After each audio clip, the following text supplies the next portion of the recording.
Video start करते हैं। ये जी आज का एमओडी का असिस्टेंट डायरेक्टर का पेपर हुआ है। इसकी जो एबिलिटी का पोर्शन है उसके कुछ सवाल याद है, उसको सॉल्व करने की ट्राई करते हैं।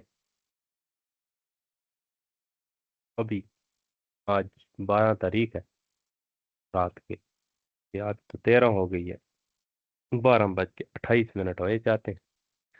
तो पहला क्वेश्चन है कि 2 डिजिट नंबर्स जो हैं वो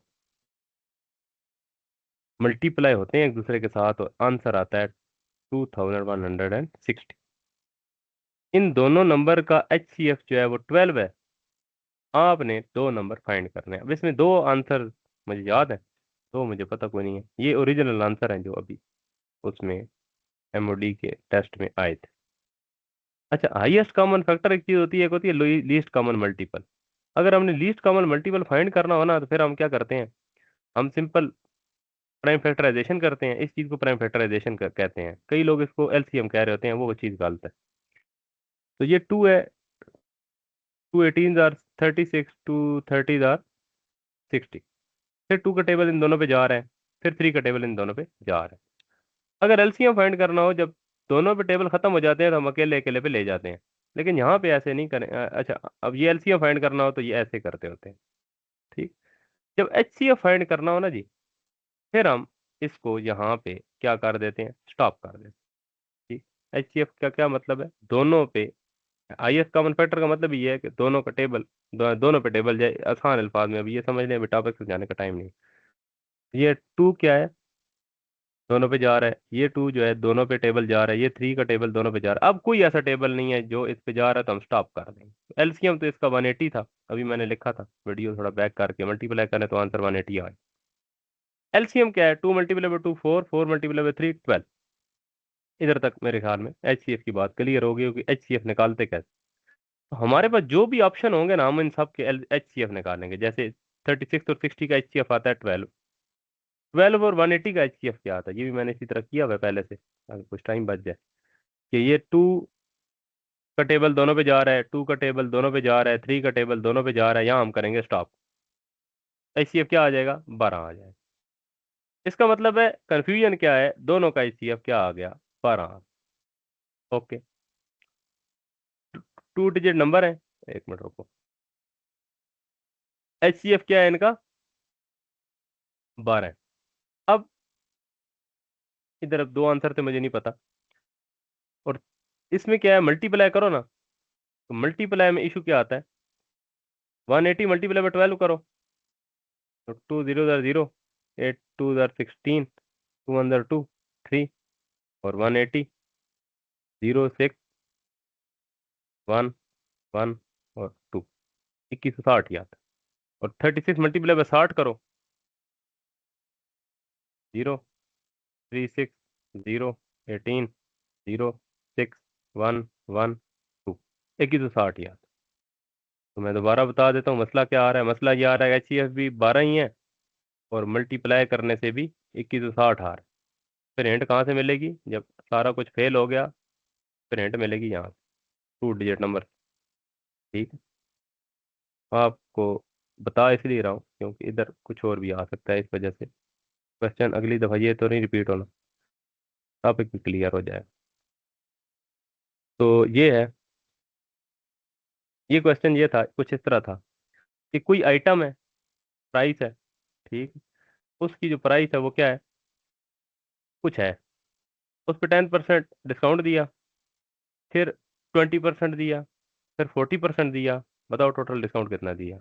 या इस तरह कह लो, टोटल अभी प्राइस कितनी है, अभी प्राइस कितनी है, या टोटल डिस्काउंट कितना दिया। ठीक है। अब उसका तरीकाकार क्या होता है, उसका तरीका ये होता है कि इस तरह के आमतौर पे इसको एक्स सेलेक्ट करते हैं। ठीक है, एक्स सेलेक्ट करते हैं, फिर एक्स का 10% निकालते हैं। वो ऐसे आता है 10% ऑफ एक्स। ऑफ का मतलब होता है multiply, 10/100 into x into this. ये 0 0 कटेगा तो ये आ जाएगा 1/10 इंटू एक्स। ये जी 10% ऑफ एक्स। अब x/10 है ना, इसका अब ये हो गया। अब इसका 20% निकालेंगे तो 20% को ना, ये भी आपको ये चीज बस क्लियर कर दो, परसेंट का मतलब होता है मल्टीप्लाई बाय 1/100। परसेंट का मतलब होता है मल्टीप्लाई बाय 1/100। ये भी आप कंसेप्ट क्लियर कर लो, इसको नहीं आता। तो ये 20% है, तो ये ऐसे आ जाएगा, ये जीरो इस जीरो से कट जाएगा, तो 2 1 आ जाएगा, 250 आ जाएगा, तो ये आंसर आ गया x/50 आ गया। लेकिन ये अगर लेंथी सवाल आ गया ना एबिलिटी के पोर्शन में, सीएसएस के अंदर जो जीएसए का पेपर है उसके अंदर एबिलिटी के पोर्शन में आ गया इधर, फिर तब करना है। लेकिन अभी हमारे पास इतना टाइम नहीं है, हमारे पास है 30 सेकंड से लेके मैक्सिमम 1 मिनट है। 1 मिनट भी नहीं है, 45 सेकंड होते हैं। लेकिन अब जहरी बात है, मैथ का पेपर है तो 1 मिनट से लेके 2 मिनट तो आप लोग। तो फिर इस तरह के सवाल को हल करने का जो है, वो सॉल्व करने का जो है तरीकाकार क्या होता है, वो ये होता है कि आप लेट कर लो कि हमारे पास नंबर था वो क्या था 100। उसके बाद हम क्या करेंगे, इस पे 10% डिस्काउंट अप्लाई करेंगे। अब 100 का 10% सबको आता होता है, ठीक है, 90 आ जाता है। इसमें इतना कोई जो है ना, इतना परेशानी वाली बात कोई नहीं। अब 90 का 20% चलो मान लेते हैं नहीं आता, तो 90 का 20% अभी मैंने बताया कैसे करेंगे। 90 मल्टीप्लाई बाय 20%। 20% क्या होता है, 20/100 multiply by 9 zero. Zero zero से कट गया, जीरो जीरो से कट गया, 9 2 18 नहीं आ गया। तो 90 में से -18 करेंगे, आंसर आ जाएगा 72। 90 -18 करेंगे, ये माइनस सबको आना चाहिए। 10 में से 8 गए तो 2, और ये 8 आ जाएगा, तो 8 में से 1 गए तो 7। इधर तक मैंने कर लिया 10% और 20%। अब मैंने करना है 40%। तो 72 का 40%, अब यहाँ पे आप देख लो, इधर कहीं मैंने लिखा ही था ये 72 का 40%। तो जीरो जीरो से कटा। अब इस तरह की सूरत हाल में ये जो डिवीजन होती है, ये इजी डिवीजन होती है, डिवाइडेड बाय 10 वाली ना। तो बजाय इसके कि अब कटिंग कर दो, कई बच्चे इसको ऐसे करेंगे पेपर में, 2 2 अब इसकी कटिंग करोगे तो उसका आंसर आएगा 144/5। फजूल में एक्स्ट्रा टाइम, कुछ सेकंड वेस्ट करने। सिंपल क्या करो, 10 आ जाए तो इसको, बल्कि इवन 100 भी आ जाता तो कुछ भी ना करते, 72 मल्टीप्लाई 40 डायरेक्ट कर लेते। लेकिन चलो जीरो जीरो का मसला कोई नहीं है, हमारा पेपर जो है उसमें टाइम कम है, तो चलो जीरो जीरो से हम काट दिया। 72 मल्टीप्लाई 4 क्या आता है, 288 इधर लिखा होगा, ये मैंने लिख दिया था, ठीक है। और इसका तरीकाकार क्या होता है, पॉइंट जहाँ पे है, जब डिवाइड हटाना है तो पॉइंट पीछे आ जाएगा, बस सिंपल। अभी तक के लिए इतना ही काफी है। ये आंसर है। कितना आंसर है, 28.8। लेकिन इसको क्या करना है, इसको इसमें से माइनस नहीं करना था, जो हमारे पास आंसर आ रहे हैं हम उसको उसमें से माइनस कर रहे हैं ना। तो हम क्या करेंगे, 72.00, नहीं सिंगल जीरो, क्योंकि इधर 28.8 है, तो -28.8। इसको जब माइनस करेंगे, फिर दोबारा जीरो में से 8 माइनस नहीं हो सकते, कैरी आएगा, ये 1 रह जाएगा, ये 10 आ जाएगा। तो 10 में से 8 गए तो 2, ये पॉइंट नीचे। और 11 आ जाएगा इधर। क्यों आ जाएगा, क्योंकि 1 में से 8 जो है वो माइनस नहीं हो सकते। 11 में से 8 गए तो 3, ये कटिंग हो जाएगी, 6 आ जाएगा, 6 में से 2 गए तो 4। 43.2 माइनस 28.8। मैं एक मिनट ठीक कर लेता हूँ। 28.8, आंसर क्या आया, 43.2। ये आंसर नहीं है, क्योंकि उसने कहा कितना डिस्काउंट दिया, क्वेश्चन ये था। तो 100 में से माइनस करेंगे 43.2। ये मैंने इधर भी मैंने चीज अवॉइड की थी, इसको ना बताऊं। तो इस अगर कोई चीज माइनस करनी पड़ जाए, बल्कि ये तो एक वही चीज लिखी हुई है, ये जब 2 में से माइनस करो 28.8, तो मैंने ये 0.0 कर दिया। इसको जरा साइड पे आप देख लो, मैंने 100 में से माइनस करना है 43.2, तो 43 इधर नहीं लिखूंगा, 432 443.2 ऐसे नहीं लिखूंगा। ये पॉइंट जो है ना, ये इधर आगे आएगा, ठीक है जी। पॉइंट जो है 100 है ना, 100 अगर मेरे पास रुपए हो तो मैं इसको लिख सकता हूँ ना 100.0, ऐसे कुछ लिख नहीं सकता। 100 है तो 100.0 या डबल जीरो लिख सकता हूँ इस तरह। पॉइंट के नीचे पॉइंट लगाना है। अब माइनस कर दो इसको। अब माइनस करूंगा तो इधर मुझे कैरी चाहिए, है ही कोई नहीं इधर, इधर भी कोई नहीं है। तो ये 1 हो गया खत्म, 1 खत्म हुआ तो कैरी आया इधर 10। अब 10 खत्म हुआ तो क्या आया, 9। 9 और ये हो गया 10। अब 10 से इधर दोबारा इस तरफ एरो लगेगा, तो ये आ गया क्रॉस, इधर आ गया 10, इधर आ गया 9। 10 में से 2 गए तो 8 9 में से 3 -6, 9 में से 4 -5। तो ये जो है एग्जैक्ट आंसर है, बाकी मुझे नहीं पता, लेकिन इतना 56.8 एग्जैक्ट आंसर है। ये पेपर वाला सोल्यूशन लिखा हुआ है मैंने। नेक्स्ट क्या करना है, ये क्वेश्चन था, अगर कास्ट प्राइस कोई है, कोई कास्ट प्राइस है, उसको एक्स कर दो। लेकिन वही बात है, एक्स कब करेंगे, जब ये आएगा सीएसएस के अंदर, जीएसए के पेपर में आएगा तो करेंगे लेंथी सोल्यूशन। अभी तो हमने लेंथी सोल्यूशन का क्या करना है, हमने कुछ भी नहीं करना। हमें तो चाहिए short and to the point बात। तो शॉर्टेस्ट जो है ना उसको तरीका, मैं मेरे बताने में टाइम लग रहा है, लेकिन आप लोग जब आपकी प्रैक्टिस हो जाएगी तो आप इसको शॉर्टेस्ट मेथड से कर सकोगे। अच्छा जी, ये मैं क्या बता रहा था, क्वेश्चन क्या है, कोई प्राइस है, कास्ट प्राइस है। क्वेश्चन किस तरह का था कि कास्ट प्राइस है कुछ, उसका मतलब कोई बंदा है, उसने बाय की, ठीक है, कोई चीज है, कोई प्रोडक्ट है, वो बाय की, कितने पे बाय की, 10% ऑफ पे बाय की, क्लियर। फिर उसने सेल कितने पे की, सेल उसने जितने में बाय की उसका 10% बढ़ा के नहीं की, जितने की कास्ट प्राइस थी ना, जो कि कास्ट प्राइस का 10% ऑफ पे उसने चीज खरीदी, अब उसी कास्ट प्राइस का 10% मोर पे उसने चीज बेची है। क्वेश्चन ये था, मेरे ख्याल में मैंने बता दिया, नहीं है तो थोड़ा सा पीछे करके क्वेश्चन दोबारा सुन लो, ठीक है। क्वेश्चन समझा दिया। इस क्वेश्चन को भी एग्जाम्पल से करेंगे, एक्स से, लेट एक्स नहीं कर लेंगे, ये बार बार कह रहा हूँ, 5 नंबर का सवाल नहीं है, 5 नंबर का सवाल होता, 8 मिनट होते, फिर हम करते let x be the solution. इसको लेट एक्स नहीं करना, इसको लेट करना है 100, और 100 इजी रहता है। अब इसका 100 का 10% ऑफ पे इसने कितने की खरीदी, खरीदी कितने की, 90 रुपए की। अब उसने बेची कितने की, 110 रुपए की। ये मैंने इधर लिखा भी था, अगर टाइम बच जाइए, ठीक है। तो ये क्या है जी, खरीदी कितने की, 90 की, और बेची कितनी, 110 रुपए की। अब मुझे प्रॉफिट कितना हुआ, प्रॉफिट तो हुआ 20 रुपए, लेकिन 20 रुपए किधर से कंपेयर मारने हैं, 90, 100 से नहीं कंपेयर कर, ठीक है। दूसरा इसको ये भी नहीं करना कि 20% प्रॉफिट है, 20% नहीं है, टोटल प्रॉफिट कितना हुआ, 20 रुपीज हुआ। 20 रुपीज कितने के हैं, 90 रुपीज, मैंने खर्च कितने किया, 90 रुपीज, और मुझे प्रॉफिट कितना हुआ, 20 रुपीज। टोटल पैसे कितने मुझे मिले, 110 रुपीज। मैं मेरे ख्याल में 3 दफा सेम बात रिपीट कर रहा हूँ। तो इसकी परसेंटेज निकालनी है ना। परसेंटेज कैसे निकालते हैं, सिंपल क्या करना है, इसको 20/90 करना है और मल्टीप्लाई बाय 100% कर देना है, ठीक है। तो ये आ जाएगा 200/9, ये मैंने किया हुआ है। इसकी डिवीजन देख लो अगर देखनी है किसी बंदे ने तो, ये कैसे करते होते हैं। तो 9 जो है ना वो 2 उधर क्या होता है, हट जा, 9 2 उधर है 18, तो ये 2 आ जाएगा, इधर 0 आ जाएगा, तो ये आ जाएगा 2। हमने करना भी इधर ही तक था, वजह पता है क्या, क्वेश्चन के आंसर कुछ इस तरह थे कि 20% उसको प्रॉफिट होगा, 0 होगा, मतलब मोर देन 20% होगा या लेस देन 20% होगा, तो उसका आंसर क्या है, मोर देन 20%। ठीक आंसर मैं बताई जा रहा हूँ साथ साथ, ठीक। ज्योमेट्रिक सीक्वेंस, क्वेश्चन ये था,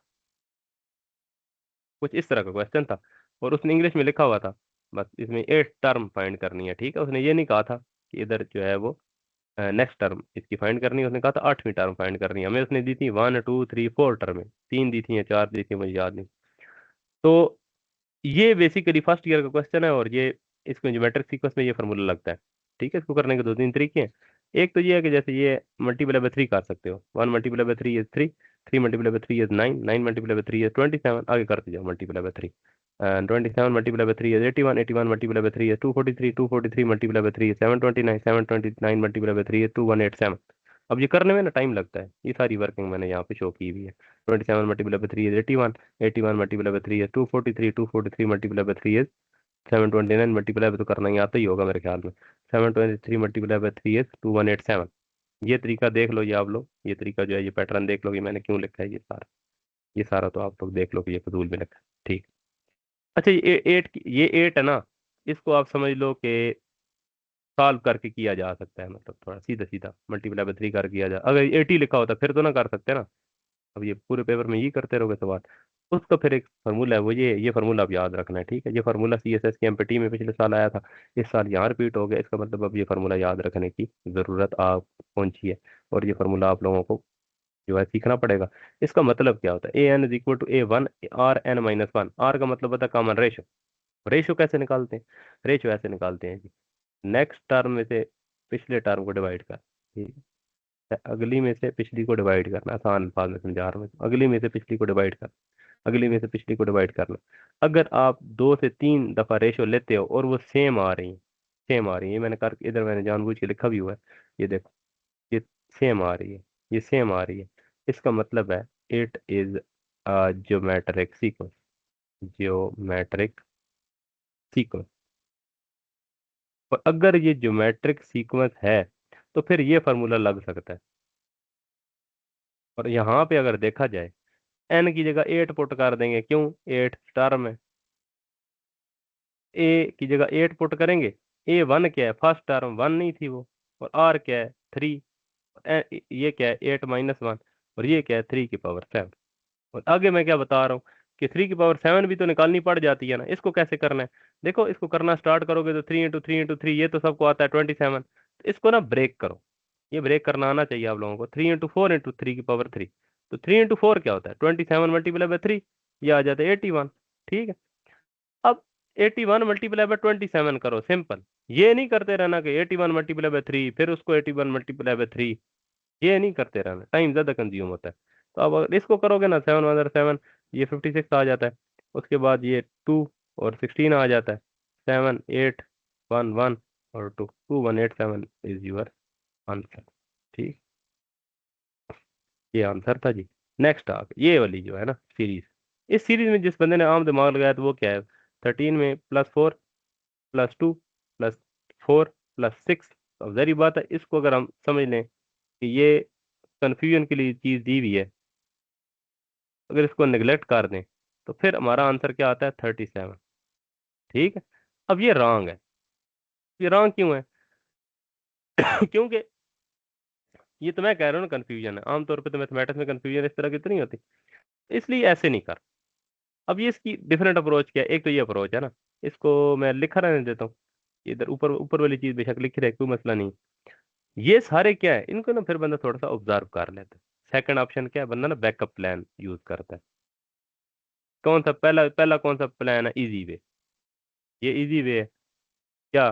कोई चीज ऐड हो रही है, कोई चीज सब्ट्रैक्ट हो रही है, कोई चीज मल्टीप्लाई हो रही है, कोई चीज डिवाइड हो रही है। ठीक है। कुछ कोई पैटर्न मिल रहा है। अगर नहीं मिलता तो फिर क्या करना है? थोड़ा सा ऑब्जर्व कर लेना है, इसने कोई और ट्रिक तो नहीं यूज की हुई। और जारी बात है, एक ही सवाल दिया हुआ है, कुछ तो करेगा। तो ये सारे प्राइम नंबर हैं। और प्राइम नंबर कैसे नंबर हैं? देखो, सीक्वेंस वाइज चल रहे हैं। इसमें एक क्वेश्चन पिछले सालों में आया हुआ है, वो कुछ ऐसे था, 13 17 21 25 29 इस तरह था। अब उसमें पैटर्न बन रहा है +4। ठीक। और ये मसला आ रहा है, तो ये भी वैसे भी प्राइम नंबर भी नहीं है।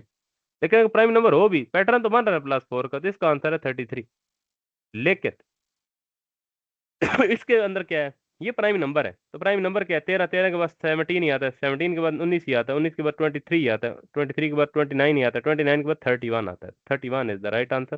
हालांकि उसकी अगर इस लॉजिक को यूज किया जाए तो वो तो +2 है, उसकी लॉजिक बनती नहीं है, पर दिस इज करेक्ट। ये आंसर है, सही है ये। तो ये आंसर है। नेक्स्ट क्या है? ये था,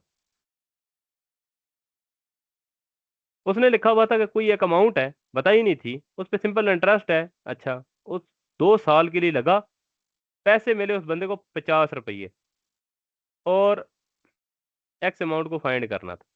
और कंपाउंड इंटरेस्ट वो कहता है लगाओ, मतलब ये बल्कि नहीं पता, कंपाउंड इंटरेस्ट जो है वो सेम रेट, रेट का मतलब है जिस रेट पे इसको यहाँ मिल रहे हैं। ठीक है। तो इसका जो है वो कंपाउंड इंटरेस्ट जो है वो बताओ। अब इसमें एक था 5%। ठीक है, ये चीज मैं मिस कर गया। सिंपल इंटरेस्ट जो है वो कितना था? 5% सिंपल इंटरेस्ट था। ड्यूरेशन कितनी है? 2 साल है। और इंटरेस्ट अमाउंट कितनी है? 50 रुपए। ठीक है। अब इसको करने के डिफरेंट तरीके हैं। डिफरेंट तरीके क्या है? मैंने तो ट्रिक सिखानी है। आप इसको ना वो डिटेल में ना समझो कि ये जो है let x be the amount, और उसका 5% इतना होगा तो वो क्या होगा, तो क्या नहीं होगा, उसको छोड़ो। आप ये समझो कि ये 50 रुपए हैं, मिले। अब सिंपल इंटरेस्ट पता होना चाहिए सबसे पहले, तो ये क्या होता है? फॉर एग्जाम्पल, मैंने 100 रुपये इन्वेस्ट किए 5% पे। ठीक है। तो मुझे साल बाद कितने रुपए मिलेंगे? अच्छा, बल्कि इसको ऐसी समझ भी ऐसी ही लो, कोई मसला नहीं है। ठीक। 100% मैंने इन्वेस्ट किए 5% पे, तो मुझे एक साल बाद मिलेंगे 105 रुपये, क्योंकि 100 का 5% बनता है 5 रुपीज। ठीक हो गया जी। 5% ऑफ 100 होता है ना, तो 5/100 × 100 हो जाता है, बल्कि कट गया तो क्या आंसर है? 5 रुपीज। ठीक हो गया, इस तरह आता है। अब इस तरह 5 रुपए, मुझे 100 रुपए का 5% कितना बना? 105 रुपए। और मुझे ये कितने साल का इंटरेस्ट है? 2 साल का इंटरेस्ट है। टेक्निकली 1 ईयर का इंटरेस्ट कितना बना फिर? 25 रुपए। और इसका रेट क्या है? 5%। ठीक है, 5% के बाद मुझे अ, ये जो है मिल गए। अब इस तरह के क्वेश्चन को करते कैसे है ना, मुझे चाहिए 100% अमाउंट। सबसे पहले तो मैंने इसको फाइंड करना है ना, 100% अमाउंट कितनी थी। अब ये असल में वैसी कॉम्प्लिकेट हो ही जा रही है ये चीज। और जी खूब सब समझ आ रही है ये चीज, कॉम्प्लिकेट अगर हुई बताना। जी सर, समझ समझ आ रही है। अच्छा, ठीक है। अच्छा, अगर इस तरह को करें ना तो 100, इसको मैं असल में इस तरीके से कराने लगा था ना। अच्छा, उसको अगर इस तरीके से ना भी करें, अब पता नहीं उस टाइम कैसे किया था, लेकिन अब मुझे याद नहीं है। लेकिन मुझे इसकी इस इधर से कराना आ गया ना। ये देख, 100 रुपीज है ना, इंटरेस्ट 5% गिवन था, ठीक है। इसका 105 रुपये है। अब मुझे एक ही साल में इसको 105 नहीं करना, एक इसका मुझे 25 रुपये मिले हैं ना। ये तो 25 रुपये मिले हैं। अगर 100 रुपये लूंगा फिर तो एक साल बाद मुझे 105 रुपये मिलेंगे, मुझे तो 5 रुपये प्रॉफिट होगा। अच्छा, 200 रुपये लेके देख लेते हैं। अब 200 का फिर 110 नहीं हो जाएगा? क्योंकि 5% ऑफ 200 रुपये, वो तो 10 रुपये हो जाएंगे। अच्छा जी, ठीक हो गया, 5% इसका। अच्छा, टेक्निकली 300 रुपीज का 5% कितना हो जाएगा? 115 रुपीज। 400 रुपीज का 5% कितना हो जाएगा? 120 रुपीज। जानबूझ के लंबा करके समझा रहा हूँ, क्वेश्चन कुछ भी आ सकता है ना, इसलिए ये इधर तक। अब सॉरी सॉरी, चीजें गलत लिख दी हैं। ये ऐसे नहीं है, ये 210 है, ये 315 है, 420 है, 525। यहाँ पे मुझे 25 रुपीज प्रॉफिट हो गया है आफ्टर 1 ईयर। क्लियर? इसका मतलब है मेरी ओरिजिनल अमाउंट ये। पहले तो मैंने ओरिजिनल अमाउंट देखनी थी ना, कि मुझे 50 रुपए 2 साल बाद मिल रहे हैं, तो ओरिजिनल अमाउंट कितनी है वो मुझे पता करनी है। तो मैंने दिमाग लगाया, मैंने कहा 2 साल को छोड़ो, ये तो डबल प्रॉफिट है। 1 ईयर का प्रॉफिट कितना हुआ? 25 रुपए। ठीक है। अब 25 रुपए कितना, ये 5% है ना, 5% है 25, और इसका 100% क्या होगा? इसका दूसरा तरीका क्या है वो भी सुन लो। 5% क्या है? 25। 5 को 100 पे कैसे लेके जाओगे? मल्टीपल बाय 20 नहीं कर दोगे?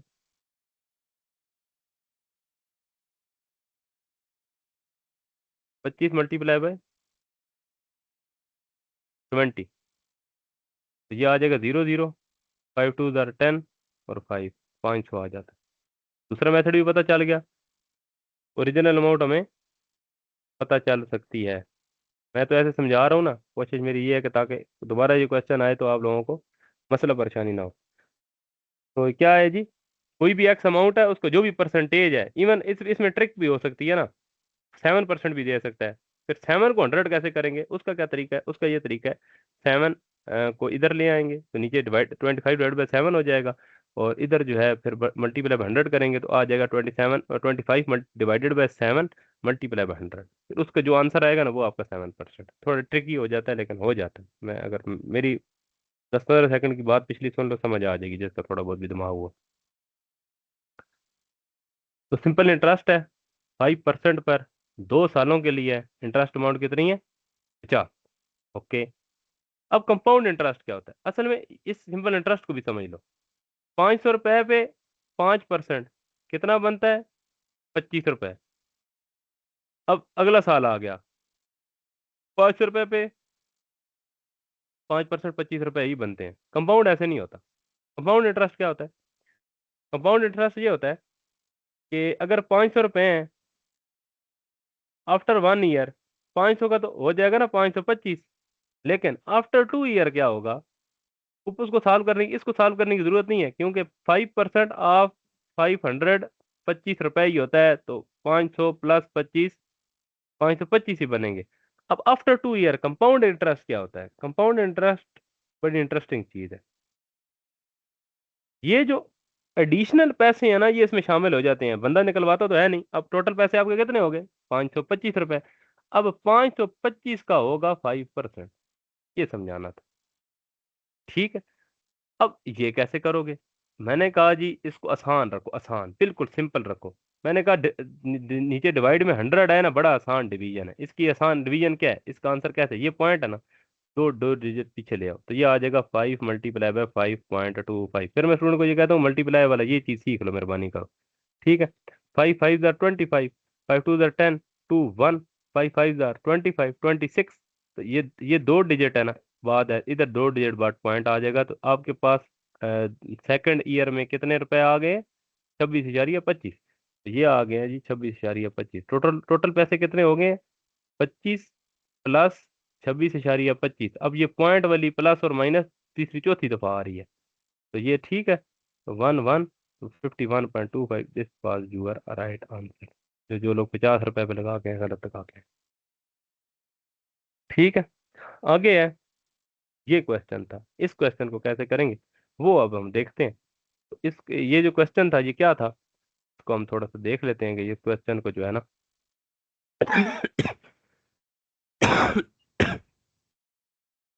एक सेकंड सबर में पानी शानी पी लें, हम देख लेते हैं कि ये कैसे हैं।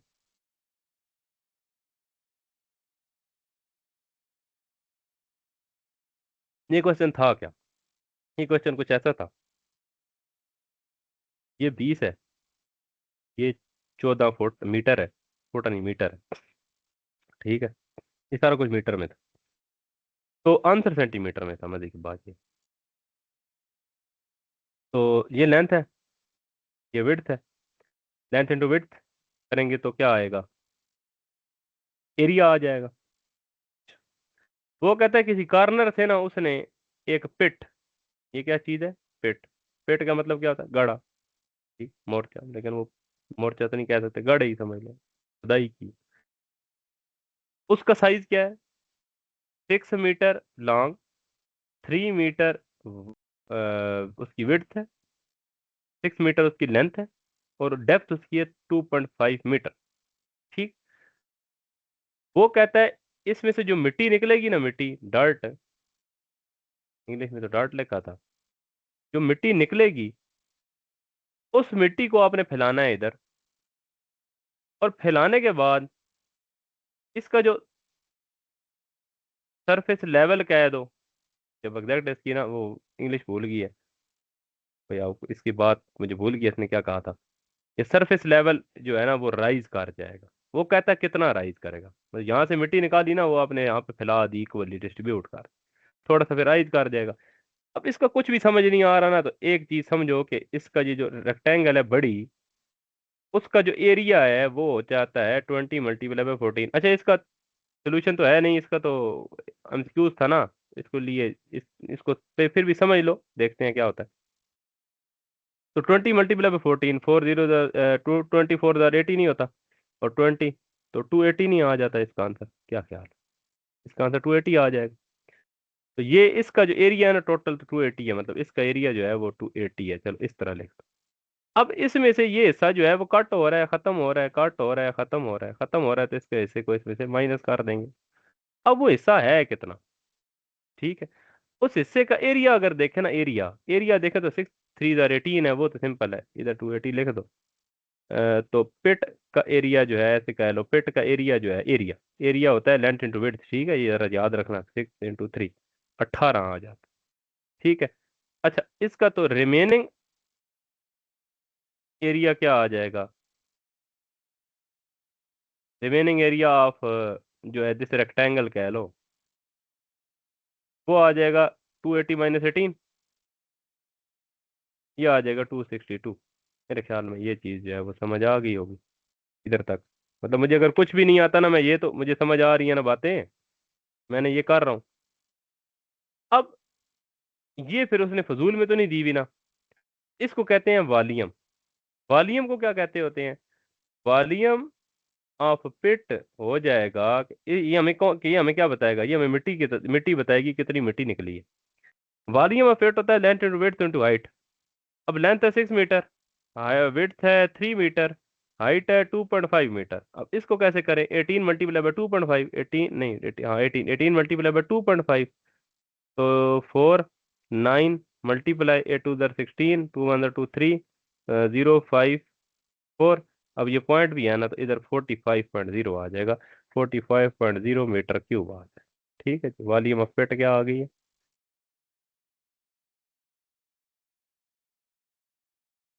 ये जी 45.0 आ।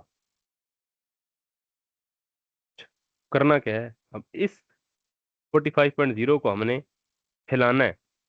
किधर फैलाना है? इस इस जगह पे फैलाना है। ठीक है जी। अब एक एडवांस चीज है। अब वो शॉर्ट ट्रिक समझ लो, कुछ भी समझ लो। वॉल्यूम होता क्या है? वॉल्यूम वॉल्यूम होता है length into width into height. और लेंथ और विड्थ क्या होती है? एरिया। तो वॉल्यूम को हम ये भी लिख सकते हैं, एरिया इंटू हाइट। अब हमने हाइट अगर फाइंड करनी है, वॉल्यूम हमें पता है और एरिया भी हमें पता है, ऐसे नहीं हो जाएगा। तो हाइट जो है ना, ये हो जाएगी 45/262। क्यों? कितने एरिया पर डालनी है और कितनी मिट्टी डालनी है। नहीं भी समझ आती तो एग्जाम के लिए शॉर्टकट भी है इसको। तो डिवाइड कर लो ना, मैं इसको डिवाइड भी करना बल्कि सिखा देता हूँ, कोई मसला ही नहीं है। तो इसका यह हाइट जो है इंक्रीज हुई है ना, हाइट हो गई, इंक्रीज हो गई। स्पेलिंग भी बोले, राइज आ गया, राइज एंड हाइट आ गया। इसको कहते हैं volume removed divided by area where spread. ठीक है जी? तो ये 45/262 हो जाएगा। और जो 45/262 होगा, इस डिवीजन को अगर आना चाहिए आप लोगों को, लेकिन अगर नहीं आती तो ये लो कर लो। इसकी लंबी डिवीजन में बस अभी सिंपल समझा रहा हूँ। 262 मल्टीप्लाई बाय, मतलब अब जान बूझ के जाइए चले हो, 6 7 7 करो तो 4 1 4 4, ये 14 हो जाएगा। 42 43, 7 2 14 18 18, नहीं ये क्या कर रहा हूँ, ऐसे तो नहीं होता। 7 कैसे होगा, 1 हो, 262 हो। तो ये जो है ना, 10 में से 2 गए 8, ये 4 हो जाएगा। 4 में से 6 तो जा नहीं सकते, ये 3 हो जाएगा, 1 हो जाएगा। 14 में से 6 गए तो 8। अब ये 0 आज, ये, अब ये 7, 1834। ठीक। अब 1880 में से 1834 गए तो 0.17 है, बेशक इधर ही कर लो क्योंकि अभी अपने हमने हमारे पास टाइम भी नहीं है और हमने ये 30 सेकंड में करना भी था। ठीक है, इसकी अब आपको अब अच्छी, इसका मतलब है इसकी ये टाइम वेस्ट बेसिकली आपका था, ये वाला क्वेश्चन ना। इस तरह क्वेश्चन को अवॉइड भी करना होता है, लेकिन चलो कोई नहीं। ये तो आप समझ लो कि ये आ गया ना, कोई भी आ गया, इसका आंसर क्या आ जाएगा? 80 में से ये 7 आ गया, 7 में से 3 के 4 और 10 में से 6 46, 0 आ गया। तो ये इस तरह हो जाएगा। अब 262 है ना, मल्टीपल में 2 करूंगा, सारी बात है वो 500 क्रॉस कर जाएगा, 1 सारी होगा। तो ये आ जाएगा 262। तो इस तरह समथिंग इधर आ जाएगी। तो इसका आंसर क्या है? 0.171 मीटर। लेकिन उसने क्या कहा था? उसने कहा था सेंटीमीटर। सेंटीमीटर को सेंटीमीटर में कैसे कन्वर्ट करते हैं? मीटर को सेंटीमीटर में कन्वर्ट करना है, मल्टीप्लाई बाय 100 करते हैं। ठीक हो गया जी। तो ये आ जाता है height is equal to 17.1 centimetre आ जाता है। क्या किया? Multiplying by 100। ठीक, बड़ी से छोटी में जाते हैं तो मल्टीप्लाई करते हैं, छोटे से बड़े में जाते हैं, सेंटीमीटर से मीटर में जाते हैं तो डिवाइडेड बाय 100 कर। ठीक है, मेरे ख्याल में ये समझ आ गई होगी। काफी लंबी वीडियो हो गई है। अब ये क्वेश्चन है, कह रहा है फ्लोर है, कोई फ्लोर है, उसने कोई नहीं कहा, उसने ये भी नहीं कहा ये स्क्वायर है, उसने ये भी नहीं कहा ये रेक्टेंगल है। उम्मीद है ये बात तो समझ आ गई होगी। आपकी मर्जी है, आप इसको फ्लोर को स्क्वायर लेते हो, ठीक है, आप लोगों की मर्जी। आप इस फ्लोर को स्क्वायर लेते हो, इसको रेक्टेंगल लेते हो, आपकी मर्जी। वो कहता है perimeter of floor is 18। Perimeter क्या होता है? Sum of all the side. Perimeter क्या चीज होती है? Sum of all the side. ठीक है जी।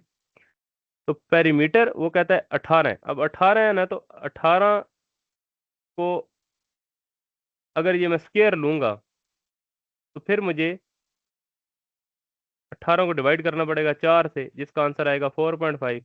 तो मेरी हर हर साइड होगी 4.5 4.5 4.5 4.5। ठीक है।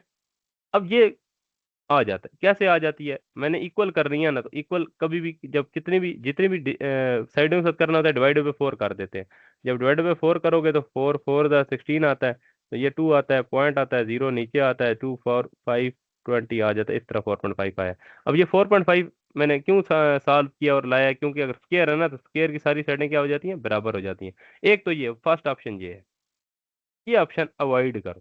क्यों, पॉइंट आ गया है, टाइम कंज्यूमिंग टास्क है। इन सबको प्लस करो, 4.5 प्लस 4.5 प्लस 4.5 प्लस 4.5, आंसर 18 ही है। मेरी ये स्टेटमेंट में कोई चेंजिंग नहीं आई। उसने कहा था फ्लोर का पेरीमीटर क्या है, 18 है, मैंने 18 ही लिया। लेकिन अगर हम इसको रेक्टेंगल कंसिडर करें, हमारे लिए एक आसानी हो जाती है, अगर इसको 6 कर दो और इसको 3 3 कर दो, ये भैया गैस कर लो, कोई मसला नहीं है। फिर इनका भी आंसर जो है वो पेरीमीटर इनका भी क्या आ जाएगा, 18 ही आएगा। लेकिन इसका मुझे फायदा होगा बहुत ज्यादा। उसका फायदा क्या होगा, फायदा ये होगा कि मेरे पास ये 6 है, ये 3 है, ये 6 है, ये 3 है, और मेरे पास ये वाल्व है। साइडों पे क्या है, वाल्व है, जैसे डब्ल्यू, जैसे डब्ल्यू, जैसे डब्ल्यू, जैसे डब्ल्यू, ये भैया 1 2 3 4, 4 वाल्व होगी। ठीक है, ऐसे लिख दो, कोई मसला नहीं। वो क्या कह रहे हैं, दोबारा क्वेश्चन पढ़ लेते हैं। पेरीमीटर क्या है, 18 है, और हाइट ऑफ द वाल्व क्या है, 3 मीटर है। मुझे ये बताओ एरिया ऑफ वाल्व क्या है, क्वेश्चन ये है। ठीक है, तो बस डायरेक्ट सॉल्यूशन कराना शुरू कर दिया, तो बस अब मेरी भी मिस्टेक है, मैंने क्वेश्चन पहले मुझे पूरा बताना चाहिए था। चलो देख लेते हैं। तो अब इसका तो एरिया नहीं मांग रहा ना, इसका एरिया मांगता ना फ्लोर का, सिंपल 6 × 3 18 आ जाता। ठीक है, एरिया ऑफ फ्लोर जो है वो आ जाता 6 × 3 = 18। वो तो ये मांग ही नहीं रहा, वो कह रहा है इनका एरिया बताओ और इनका प्लस करके बताओ।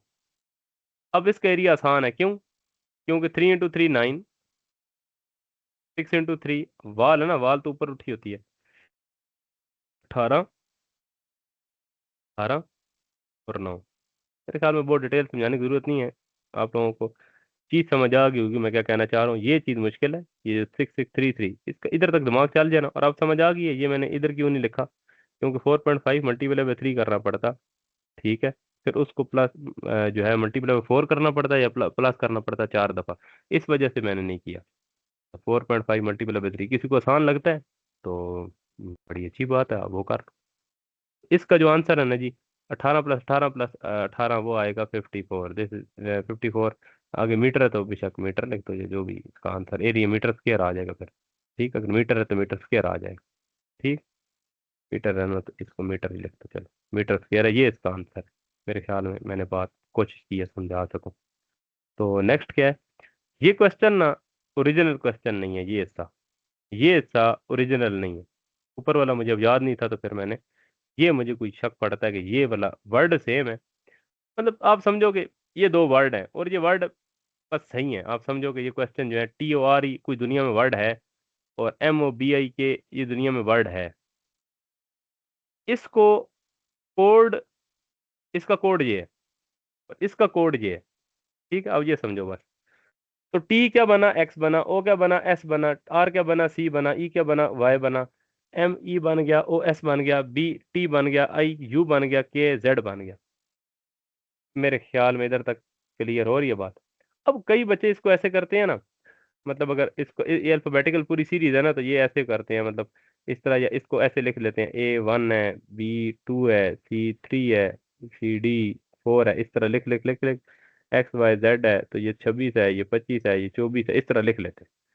अब फिर वो ट्राइयां मारते हैं कि अब TX बन गया है, X बन गया है तो T24 बन गया है, 24 है तो TAB, ये CD, ये इसको अगर गिनो ना तो ये बन जाती है, क्या बनती है, FCHIJKLMNOPQRST, टी मेरे ख्याल में 20 होता है, तो 20 24 बन गया। ABCDEFGHIJKLMNO, तो ये 15 है, 18 है, 5 है, तो ये 25 बन गई, ये 3 बन गई, ये ठीक है, एस नहीं है, तो ये 19 बन गई। अगर मैं गलत नहीं कर रहा तो ये इस तरह कुछ बनेगी। अब इसकी कोई सेंस ही नहीं बनती, 20 24 बन गया, 15 19 बन गया तो +4 हो रहा है, लेकिन एकदम 18 जो है वो 3 पे चला गया, -15 हो गया है, 5 जो है 25 पे चला गया, +10 हो गया है। इसकी कोई सेंस नहीं बनती। इसको भी करके देख लो। ये मेरे ख्याल में 13 बनना चाहिए। हाँ 13 बनेगा, ये 5 बन गया, 13 5 बन गया। ठीक है। और ओ जो है वो 15 लिखा हुआ है, तो 15 जो है वो 19 ही बनेगा। 2 जो है तो वो 20 बन जाएगा। और आई जो है वो,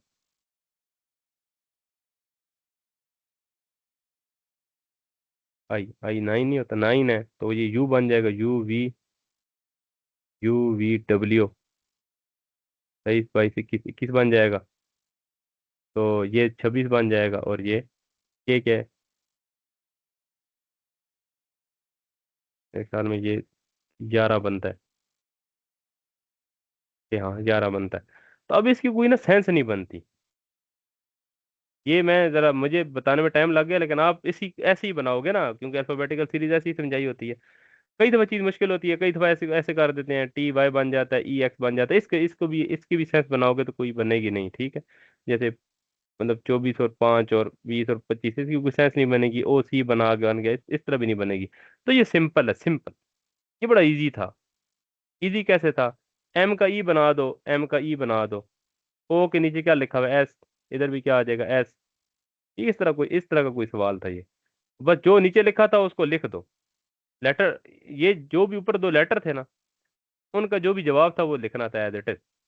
ये C आ जाता था, B जो है वो T बन जाएगा, I जो है वो U बन जाएगा, K जो है वो Z बन जाएगा, E जो है वो Y बन जाएगा। ये इसका इस तरह का आंसर था। मतलब मैंने करने का तरीका बताया। ये तरीका है ना, ऊपर से नीचे बस इसको लेटर को कंपेयर करना, ये तरीका मैंने बताने की कोशिश की, और कुछ नहीं मैंने बताया। बस सिंपल ये मेरी बताने की ट्राई थी।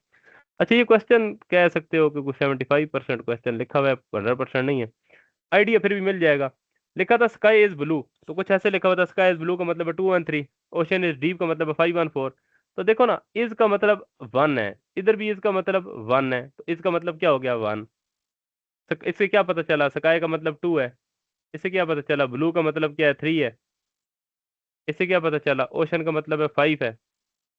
और डीप का मतलब 4 है। मेरे ख्याल में समझ आ गई है। जो भी इधर भी लिखा होगा उसका भी इसी तरह मतलब था, और जो चीज़ आप पूछी थी उसका इन लेटर से डायरेक्ट जो है वो मतलब वर्ड से आप डायरेक्ट जो है मैथ के लेटर्स में जा रहे थे, डायरेक्ट जा रहे थे। इसमें इतना मुश्किल वाली बात नहीं थी। ये थोड़ा सा एबिलिटी का कह लो। ठीक है, एनालिटिकल एबिलिटी का सवाल कह लो, जैसे जो कहना कह लो। इसको करना क्या है? खुद लॉजिकल सेंस इसकी बनानी है। देखो, पेशेंट है, उसके बाद वो डॉक्टर के पास जाएगा। फिर पाकिस्तान में तो होता ये है ना, पेशेंट अब डॉक्टर के पास जाता है, डॉक्टर से पहले बिल लेते हैं, लेकिन दुनिया में तो ऐसे नहीं होता ना। उसके बाद उसको डायग्नोसिस करेंगे, फिर ट्रीटमेंट देंगे। अब दुनिया में ऐसे होता है कि ये सीक्वेंस चलता है। पाकिस्तान में ऐसे होता है कि पाकिस्तान में मेरे ख्याल में पहले पेशेंट होता है, फिर उसके पास पहले बिल होता है, फिर बाद में डॉक्टर तक पहुंचता है। ठीक है। और बिल से भी पहले उसकी फिर ट्रीटमेंट और डायग्नोसिस पहले उसका उधर ही वो फार्मेसी वाला ही कर देता है। 40 50 हज़ार तो वैसे ही टेस्टों पे लग जाते हैं। लेकिन दुनिया में ऐसे होता है। तो ये इसका इस तरह का कोई सीक्वेंस था। 4 is what percent of 5? 4 is what percent of 5? इसकी एक दफा सीख लो इसको। 4 का मतलब होता है 4, इसका मतलब होता है इक्वल, व्हाट परसेंट का मतलब होता है X%, व्हाट का मतलब होता है X, परसेंट का मतलब होता है परसेंट, ऑफ का मतलब होता है मल्टीप्लाई, मल्टीप्लाई को डॉट भी लिख सकते हैं। और 5 का मतलब होता है 5। ये क्वेश्चन था। तो 4 इज इक्वल टू X% का मैंने अभी मतलब बताया था, इसी वीडियो में है। ये है 5 1 जार 5 20 जार, तो ये क्या आ जाएगा? X/20 × 4, तो ये क्या आ जाएगा? 80 × X। जब भी इस तरह का क्वेश्चन आए ना, फिर भी कंफ्यूजन हो रही हो, तो इसका तरीका ये है। अच्छा, ये 80% है, ठीक, जैसे X% है, थोड़ा सा तो सही तरह लिखना है, तो ये है। अच्छा, 80% ऑफ ना, 5 निकाल के देख भी लो। 80/100 मल्टीप्लाई बाय 5, ये कट गया। क्या कह रहा हूँ, 2 4 जार टू 5 जार 5 5 जार तो 4 आंसर है। तो दोनों चीजों से हम काउंटर चेक कर सकते हैं। मतलब बता इसलिए रहा हूँ कि इस तरह भी बंदा कर सकता है, क्वेश्चन तो चेंज आएगा, सारी बात इतना आसान तो नहीं है। नेक्स्ट टाइम ये क्या है? अब इधर से ये क्या, ईगल, ईगल क्या खाता है? स्नेक। समझ आ रही है? इधर से ना थोड़ा सा बना लो। अब स्नेक जारी बात है, फ्रॉग खाएगा, फ्रॉग ग्रास ऊपर। अब ग्रास ऊपर पहले तो नहीं आएगा ना, ग्रास ही पहले आएगा। ठीक है, अब ग्रास ऊपर पहले आके फिर बाद में ग्रास, और फिर ग्रास के बाद फ्रॉग, इस तरह नहीं करना। तो पहले क्या आता है? ग्रास आता है। उनके नंबरिंग लिख देता हूँ बस, अब इतना नहीं है टाइम। ये 5 है, ग्रास है, उसके बाद ग्रास ऊपर है, ऊपर है, उसके बाद क्या उसे फ्रॉग जो है वो खाएगा। उसके बाद फ्रॉग को स्नेक खा जाएगा, और स्नेक के बाद फिर कुछ आई है बसेरा का पहाड़ों की चट्टानों पर। ठीक है जी। ये क्या है? हाँ, ये क्वेश्चन। 50 पर्सन सिटिंग इन 3 रोज, 3 रोज में पर्सन बैठे हुए हैं, फेसिंग नॉर्थ, देख रहे उधर है। अच्छा जी, नॉर्थ ये होती है, ठीक है ना? नहीं पता तो अभी देख लो, पता नहीं क्या करने आगे उधर, अगर नहीं पता तो। ईस्ट और वेस्ट, ये क्या लिखा है मैंने? P sit in middle row, P इधर है, R on the immediate right of P, R फिर इधर आ जाएगा, क्या ख्याल? पी उधर देख रहा है, ठीक है, सामने देख रहा है, आर भी देख रहा सामने ही है। R on the immediate right of P, Q sit behind R, क्या आर है? सही है, Q sit behind R, R इधर है। और A sit in north of P, A जो है ना नॉर्थ ऑफ पी के ऊपर बैठा। क्लियर? वो कहता है डायरेक्शन ऑफ क्यू जो है वो फ्रॉम ए। इसका मतलब, कहने का क्वेश्चन के बाद बता रहा हूँ, जो पेपर में क्वेश्चन था वो कुछ ऐसा लिखा हुआ था कि ए से देखो ना अगर आर की तरफ, तो बताओ ये डायरेक्शन कौन सी है? तो देखो ना, ये डायरेक्शन कौन सी बनती है? ये ऊपर नॉर्थ नहीं है, नॉर्थ इस पर लिखने हो रहे, नीचे साउथ नहीं है, राइट साइड पे ईस्ट नहीं, तो ये उसकी इधर है ना दरमियान में, तो कौन सी डायरेक्शन बनती है? South east. इसको एक दफा दोबारा देख लेना, सही। अच्छा ये जी, जो मुझे याद थे, ये आपका आज का जीएसए, जीएसए नहीं, एमओडी का असिस्टेंट डायरेक्टर का CPS 17 का आज का पेपर था, जिसकी एबिलिटी के 25 एक सवाल थे। इतने मुझे याद नहीं थे, ठीक है, जो याद थे मैंने बता दिए। ठीक है, उनमें से और मुझे और मिलेंगे तो मैं एक और वीडियो भी बना दूंगा। बाकी अपनी भी मशहूरी कर लेते हैं। इसमें अगर आपने, एक कोर्स चल रहा है, जैसे आज 12 अप्रैल है, 2026 है, इधर से लेके टिल दिसंबर 2026 वीकेंड क्लासेस है। वीकेंड के अंदर सैटरडे संडे को 10 PM पर क्लास होती है, मिनिमम 1 आवर की होती है, कभी 2 घंटे भी चली जाती है, लेकिन 1 आवर तो हो रही है। तो ये क्लासों में हमने करना है एबिलिटी का पोर्शन, CSS GS से, अब बेशक लिख। ठीक है। और ये किन के लिए है? जिनकी बेसिक मैथ से ऊपर थोड़ी सी मैथ है, वो खुद कर सकते हैं, उनको गाइडेंस चाहिए, वो लाइक फाइक लोग हैं। इस पूरे सेशन की फीस है, वो तो बताई नहीं है, 1000 रुपीज, अंग्रेजी में कहते हैं लमसम। ये वन टाइम पेमेंट है टोटल। और ये तकरीबन 9 मंथ की क्लासेस हैं, तो अराउंड 60+ लेक्चर्स हैं, लाइव लेक्चर हैं, रिकॉर्डेड लेक्चर नहीं है। क्वेश्चन आप पूछ सकते हैं, कुछ भी कर सकते हैं। बस हम एबिलिटी की इसी तरह ना, अपना सैटरडे संडे को हम पढ़ते हैं और इसी तरह के क्वेश्चन करते हैं, फिर एडवांस लेवल पे चले जाते हैं। तो ये किस बच्चे के लिए इसका एबिलिटी पोर्शन थोड़ा सा स्ट्रांग है, मीडियम लेवल पे वो है, उसे गाइडेंस चाहिए। ठीक है, उसके लिए ये है, उम्मीद है समझ आ गई होगी। अगर आप बेसिक लेवल पे हैं एबिलिटी के, बेसिक लेवल पे हैं एबिलिटी के, या मैथमेटिक्स से वहां से स्टार्ट करना है, और जनरल साइंस को भी पूरा पढ़ना है, और एबिलिटी पोर्शन को भी पूरा पढ़ना है, फ्रॉम बेसिक टू एडवांस्ड। तो ये इसकी क्लासेस चल चल रही हैं, अभी स्टार्ट है, 5 10 होगी, अप्रैल से लेके दिसंबर तक चलेंगी। ये भी 9 मंथ का कोर्स है। इसकी डिटेल भी आपको थोड़ी बहुत बता देता हूँ, बाकी डिटेल आप पूछ सकते हैं। नंबर आपको दे दिया है, नहीं भी दिया तो ऊपर भी लिखा हुआ है, अभी भी दे देता हूँ। तो ये नंबर है, मैं आपने कॉन्टैक्ट कर। इसकी मंडे टू फ्राइडे हर रोज क्लास चल रही है, और जो लोग ये क्लास लेते हैं तो वो सैटरडे संडे भी ले रहे हैं, तो मतलब 7 डेज अ वीक ही चल रही है। उनको भी फायदा हो रहा है। तो ये 1 आवर की क्लास है, ये भी टोटल वन टाइम पेमेंट है। इसमें ये सारा जो है ना, ये सारा कवर हो रहा है, जनरल साइंस प्लस एबिलिटी सारा हो रहा है। और ये अराउंड 1666 रुपीज़ पर मंथ बनती है। इतनी ज़्यादा फीस मेरा तो ख्याल नहीं है, लेकिन चलो, अगर आपने बेसिक से स्टार्ट करना है, बेसिक मैथ आपको की कमज़ोर है, वहाँ से स्टार्ट करना है, तो फिर ये चीज़ है। और अगर आपने, आपकी बेसिक मैथ का कोई मसला नहीं है, आप जीनियस हैं, फिर आपने ये, आपको हेल्प चाहिए तो फिर आप ये वाला ले सकते हैं। दोनों नहीं लेने फिर भी ठीक है। तो इस तरह वीडियो कोई आती रहेंगी तो सारा इधर ही से फ़ायदा उठाते रहे। ठीक है जी, थैंक यू वेरी मच। अब हम रिकॉर्डिंग बंद करते हैं, काफ़ी टाइम हो गया है, 1 बजकर 19 मिनट हो गए। ओके, अल्लाह। Hello sir.